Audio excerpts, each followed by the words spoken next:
I almost suspect that this might be the case. Apparently, a lot of outlets are reporting that Phil Spencer has teased that you don't want to miss Sunday's Xbox showcase. Now, if time permits me, I'll watch, but it's one of those things where, it is what it is. Whatever they're going to drop, they're going to drop. And if they do a shadow drop, it's not going to be out of question for them.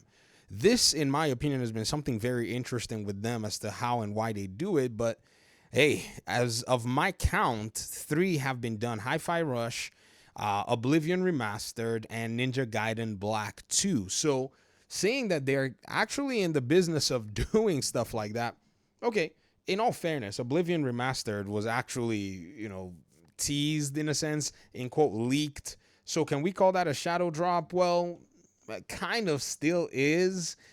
Or maybe not. I don't know, man. You put it in the category that you want to put it in. It's still, one of those things where it didn't have a huge marketing layer ramping up to it. So what is Xbox strategy behind this? What are they trying to pull off? What are they trying to do? Well, it's something that I've seen a lot of people talk about, including much recently having conversations around folk who've enjoyed and play a lot on the console. Is Xbox is answering the question, where are the games? They've become this house of games. And it was obvious when they went ahead and acquired Bethesda and Activision Blizzard King that this is where they wanted to be in terms of the entire gaming space. They wanted to be that ecosystem where you could go in and get games to play. And right now, their showcase, in my opinion, is generating a lot of interest from a lot of people. Now, here's the interesting thing, too, that I see here is the conversation from folk who are on even, PlayStation and Nintendo, who are thinking that they're more than likely going to be able to play or enjoy some of these Xbox games. That makes it all the more something that you can pretty much go ahead and ask yourself, is this really how Xbox's showcases are going to be going? Well, it seems like that's the case. They have put their foot on the pedal on the third-party aspect in terms of their gaming, and it's exactly where it is that they're going to go. Another conversation, too, is, when you think about everybody else, or say maybe some other platforms and the way they're handling their games, where in many cases they either have a full exclusivity like Nintendo does, or PlayStation with a partial exclusivity because it moves its games to PC, you got to tell yourself and say, okay, perhaps these guys have that strategy where they know that Game Pass is something that they're confident in, that's going to be the difference maker between them and anybody else. Because as much as anybody may want to say, or posit something with or against Game Pass, there are a lot of people who are using the service. That's just the crazy thing about it. Today's economy, today's society, and everything that's going on, it's quite funny to go ahead and see how, at the end of the day, when you actually think about Game Pass and when you actually think about where it's situated in the market, it's that particular value proposition that cannot be ignored. So guess what people are going to be looking for is Game Pass at this showcase. That's what people have come to learn to look for, and that's what people are going to be paying attention to. Depending on how people basically address or approach the Xbox ecosystem, they now have the options to do it. It's their choice, and I think this sets them up for a very strong, I would say spotlight in terms of their entire ecosystem. One thing that's really surprising to me, though, is Xbox continuing to see Game Pass growth on PC.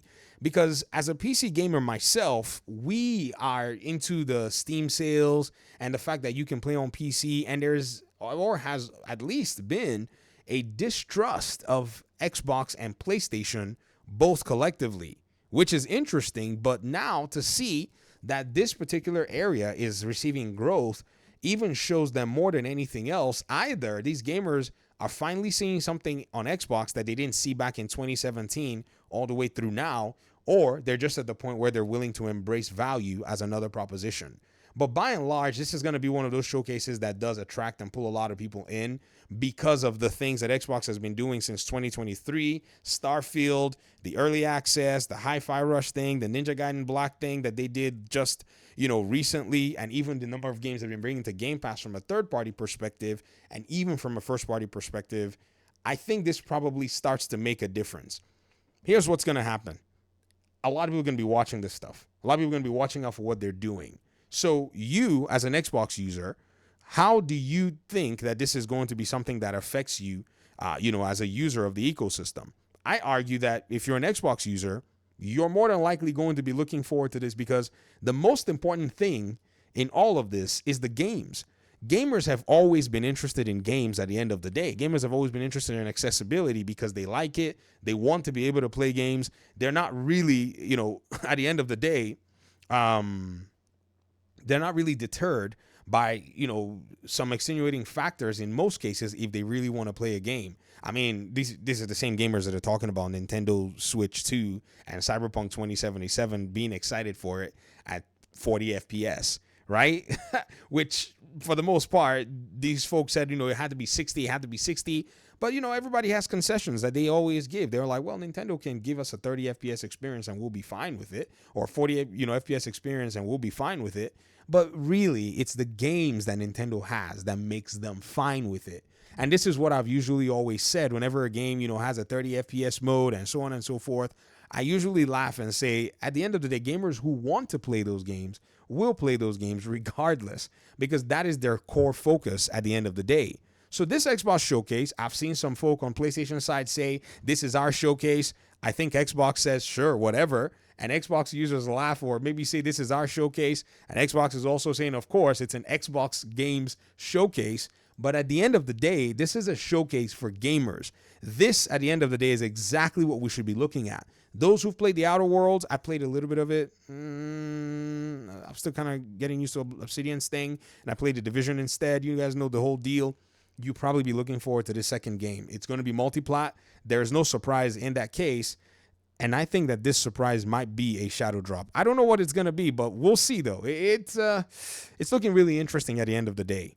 Talk to me in the comment section. I really appreciate you guys' time and audience. Thank you so much for your, participation and everything that you guys have been doing to support the VG Fight School channel. I just looked. I hit 16,000 subscribers. I'm so excited. This channel has been one of the most difficult channels to actually grow. And I guess, the content itself really does come in to kind of talk about the narrative in a different way. So I'm not expecting that I'm going to get all the subs in the world. But those of you who still dial in, I appreciate you. Thank you very much. Like I said, comment section. Peace out.